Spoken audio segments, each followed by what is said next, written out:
Hello friends, আমরা বানাবো আজকে চাইনিজ স্যুপ। প্রথমে দিলাম অয়েল,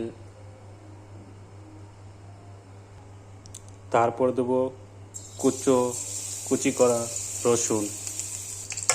রসুনটা হালকা ব্রাউন হয়ে গেছে। এবার দেবো আমরা বাকি সামানটা। এখানে আছে গাজর, বিনস, পাতাকপি বারিক কাটা।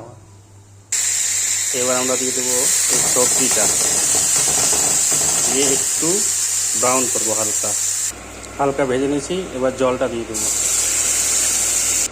এবার দেবো সয়া সস অল্প করে। এবার দেবো হালকা একটু লবণ। এবার দেবো কর্নফ্লাওয়ার হালকা।